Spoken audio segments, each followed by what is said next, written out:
So the end of turn 1, we just moved up a little bit.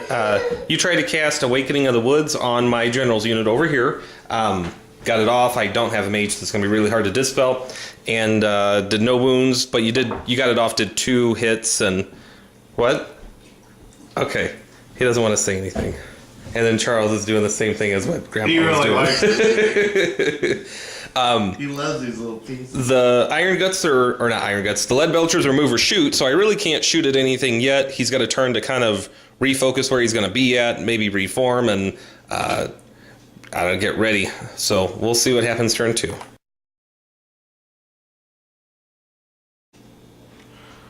Okay, so this is the end of round 2. We saw the Ogres charging into the Saurus Warriors and doing a couple wounds, and then a couple wounds in return. He made both the break check and the panic check from firing.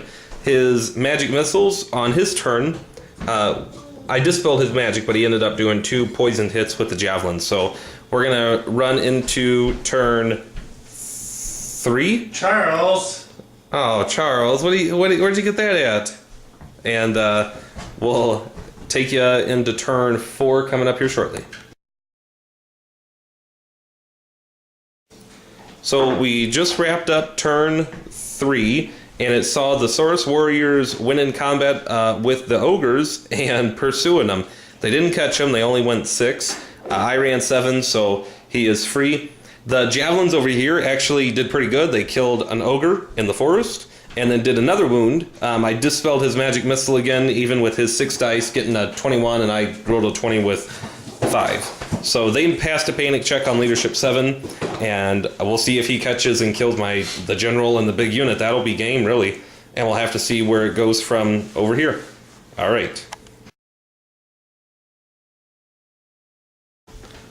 So at the end of turn 3.5, we're going into my turn 4. He tried to charge, my Ogres failed, so they ran. They're almost at the table edge.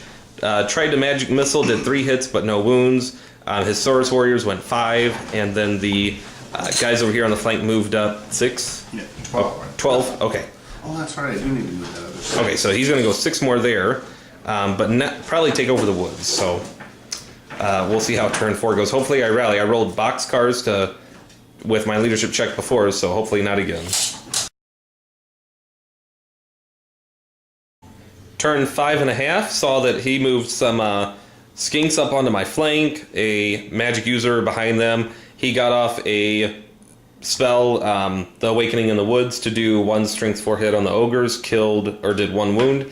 The charge was a little short by 2 inches, so he went forward 5. And we'll see on the end of turn 5 how the Ogres do.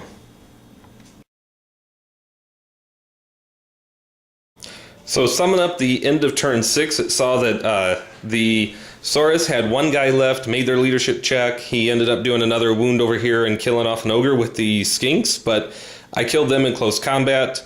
It was a good turn for me, but it ended up being that he won the war. He had killed the cannon engineer guys over here and gotten about 130 points out of them, because there's 2 of them, I think. Pretty sure there's 65 apiece. And I killed his skink regiment only, so that puts me down by 50-some points. But a draw, a good game for the first one. Back and forth for that middle combat, just left and right. So that was a good 500-point game. First time versus lizardmen with the Ogres, so they did pretty good. I think the stomp and the charge in there gets them pretty well, but if they don't have the charge, they're kind of screwed, so...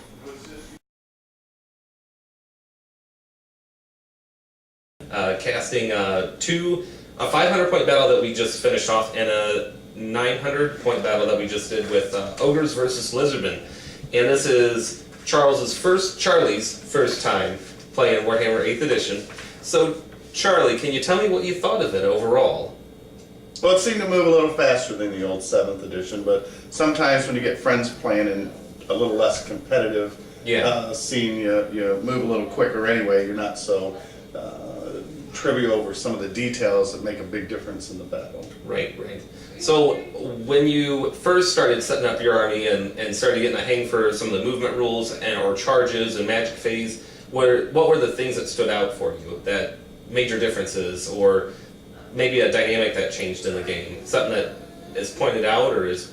Well, there's so much time people used to sit and just calculate if they could make a charge and things like that. Now you don't have to sit and watch somebody for 20 minutes figure out if something's 12 inches away or 13 inches away. It was an interesting part of the game, but it really did slow it down quite a bit. So. Do you remember at any point when people would kind of like put their hand down on a table or try and measure something by a base length or just to see if they're within that distance? Yeah, or they'd scooch it just a little bit or move. But overall, the game seemed to move faster because of that, because of those little details that weren't important part of the actual combat game, just part of the dynamics of the movement and flow. Right. Now, with Magic, I seem to see that you kind of were being a little calculating with, maybe not calculating, but trying to strategize with it because you had buff spells on your skinks going there. But it is a strategy game, so that's part of the thought process. Even the preparation of the game is a strategy game when you're making your armies with specific amounts of points, and that's part of the appeal of the game is that strategy part. I noticed one thing he picked up, and that was trying to make me think he was going to cast Dwellers Below on a large unit of Ogres I had because it slays monstrous infantry, so a 3-wound motto would just be gone. That's, 40 points, boom, right there. And then he ended up casting another spell that you wanted to get on your general's unit, which was a good sidetrack, because I was ready to save my dice for that spell. So you were learning the tactica right there. A lot of people say to go for the spell that you want to cast and make the opponent think that that's the big one, and then cast what you really wanted to cast later on, maybe 2 spells later or something. Mm-hmm. And there was even one time when I had to get rid of the Flesh to Stone or Dwellers Below first, and then you got Flesh to Stone off, and then a Throne of Vines or the Summoning in the Woods, or I think it's Shield of Thorns. Mm-hmm. Shield of Thorns you got off, which that's a good tactic to use. You can get those extra hits in there and get the spells off that you need to. So I thought you really did well with it. Well, that makes it, and like I say, good strategy game, but you still have that interaction between the players as you're playing the game. So you did notice that it was a little bit more casual instead of more... Well, it seemed to flow a little bit better without all the trying to imaginary calculations that you did in your head before. So that really does just put the measure down, and then you can make your call on where you want to go. So a lot of people on forums, and probably especially YouTube, have said that it's become more of a phase by phase game instead of like strategic chess. And I kind of agree with that to a certain extent, because in the movement phase you think you're going to charge with 4 units, but only 2 make it. So in the following turn, then you got to consider your shooting options, or the following phase, your shooting options, your magic options, to try and reorganize your strategy, because everything doesn't pan out. Yeah, I don't know if you could ever compare any game with dice to chess. Well, okay, so that's a good analogy there, because chess has no dice in it. It's cut and dried, single rules. You know exactly your capability of the monsters, the bad guys, and in this, a bad rule changes everything for you. It is something that some people say, though. But yeah, you're right. It's totally 2 different worlds. The dice give it a very specific, that gambling kind of chaotic kind of combat. Right, and a general feel also is that when you're facing off against somebody, you don't shrug your shoulders because it's a top tier army book. All the armies are kind of at the same level. There's a general feel that everybody has an equal chance against another army. Well, that's another good appeal to it, is there's different aspects to each army. Yeah. So and even in our second game, I still had 4 wounds on your Slann. I had killed the Temple Guard off. I only had 2 lead belchers left, but I think it was a good blood and bath kind of back and forth. Mm-hmm. Yeah, so. I did too. Yep. All right. Well, thanks for playing. Yeah, thank you for coming down. All right. Hopefully we see you again. All right. Nice to be part of the cast. Yeah, even though we're playing at his house, so thank you for letting me bombard your kitchen.